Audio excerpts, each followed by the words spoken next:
It was a beautiful day. The sun was shining. We were wearing shorts. We called home before we began hiking, telling everybody it was sunny and warm. Livna was among the group of hikers in the Qumran that day. But neither she nor her friend Ohad had any reason to suspect the weather. We started descending. Part of the group stayed on the top of the cliff. Suddenly, inexplicably, they were greeted by the terrifying roar of an approaching flood.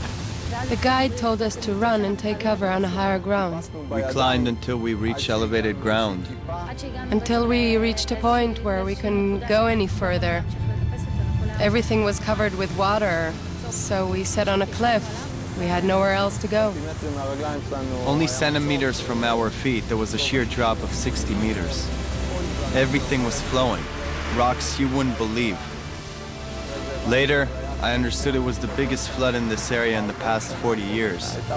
There was a feeling that we were going to die. With the cliffs crumbling around them before the onslaught of water, the terrified hikers had nothing to cling to but themselves, arms and legs intertwined in their desperate attempt to avoid being swept to certain death. A few kilometers to the east of the Qumran is Kibbutz Kalya. Here, Lanyado, a 46-year-old kibbutznik and member of the Megillot Civilian Search and Rescue Unit, was the first to receive news of the stranded group. We are farmers from this area. Everyone has their daily job.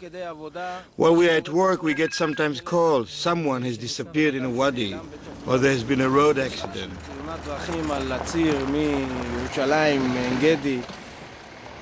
We drop everything, and each takes his own vehicle, and we gather in our attempt to save the person's life, to help people in trouble.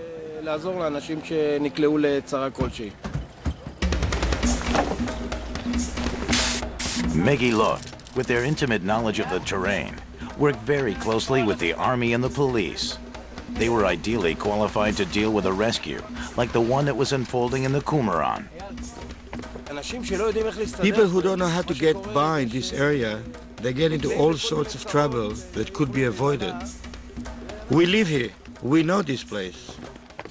To help them locate the trapped hikers, the Megillot rescue team used local Bedouin trackers.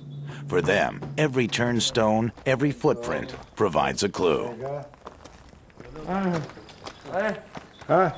Here we have shoes. He went this way. Oh, to this direction, right. What's the shoe size? 42, 43.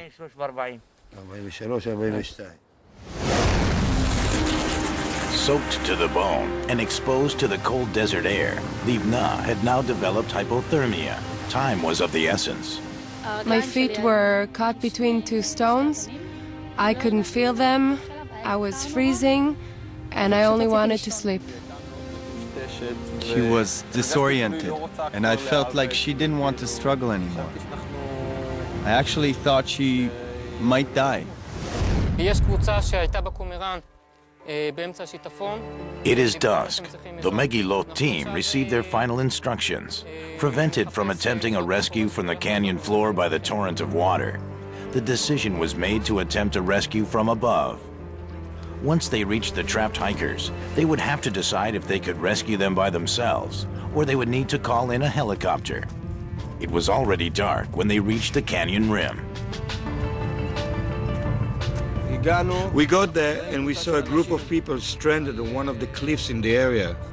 They waved to us with their hands and signaled with flashlights. Lanyado and his group decided that it was impossible to reach the stranded hikers. A helicopter was needed. At the control center, the dispatcher intercepted the call. I'm launching you now to the area of the Qumran Canyon in the north of the Dead Sea. For Ron, the call meant that his quiet weekend at home was over. We got to the Squadron, and we were told that a group of hikers were stranded and no one knew of the situation.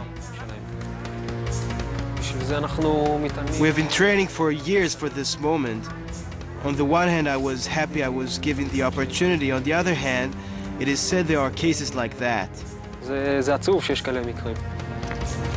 It took Ron less than 15 minutes to get airborne. Flying his Blackhawk into the night, he had at his disposal the very latest navigational technology. But nothing could prepare him for what was ahead.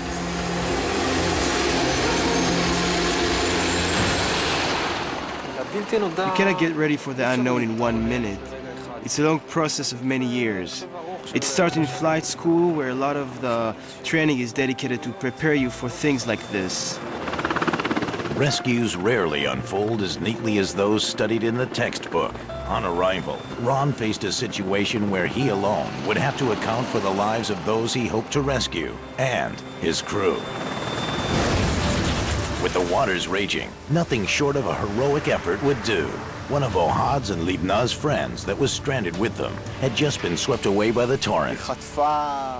She was hit by one of the rocks in the water and slid. We managed to catch her at the beginning. The water rose and we felt we were losing our grip. And she was also very silent. And then she fell.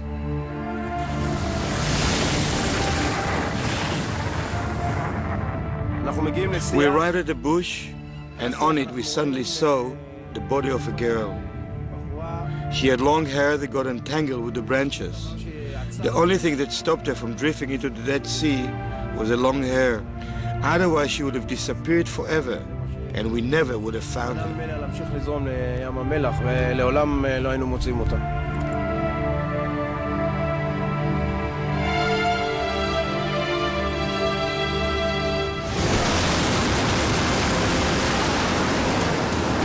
The Blackhawk arrived and quickly spotted the stranded group. As we drove near, we saw that the cliffs of both sides were very narrow, and we needed to be very alert on each move we made. The rotors were very, very close.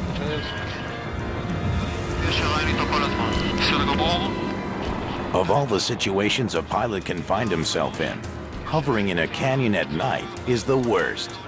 At low altitude, fenced in by cliffs, in total darkness, one slip could send pilot and crew plunging to their deaths. A phenomenon aptly named the death curve. We hovered just over the hikers at the entrance to the caves, with the chopper dangerously close to the cliffs. We lowered 2 rescue men to the group.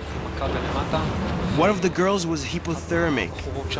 We were afraid that another wave of floods would come and wash them all over the cliffs. The wind the chopper was making was so intense that I was afraid that if we didn't get swept away by the flood, we were going to be blown away by the wind from the rotor blades.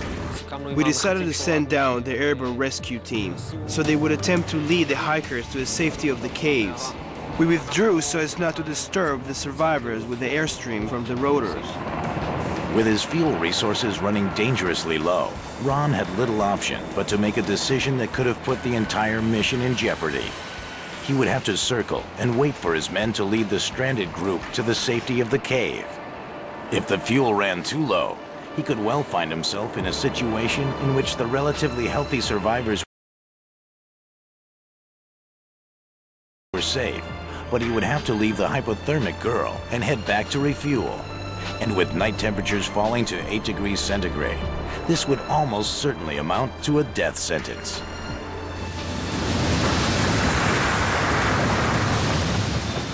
While the Blackhawk waited for the airborne rescue team to shepherd the survivors to the safety of the caves, Livna slipped in and out of consciousness, her will to live slowly draining away. I remember I felt I didn't have any strength to keep holding, and then Ohad told me I should hold on to him and then let go, and so I did. But Ron's worst nightmare was fast becoming a reality. His fuel gauge had already fallen below the accepted minimum. We decided to go below the minimum level of fuel allowed without refueling, only so we could bring the group to safety and to rescue the girls so we could treat her on the way to the hospital.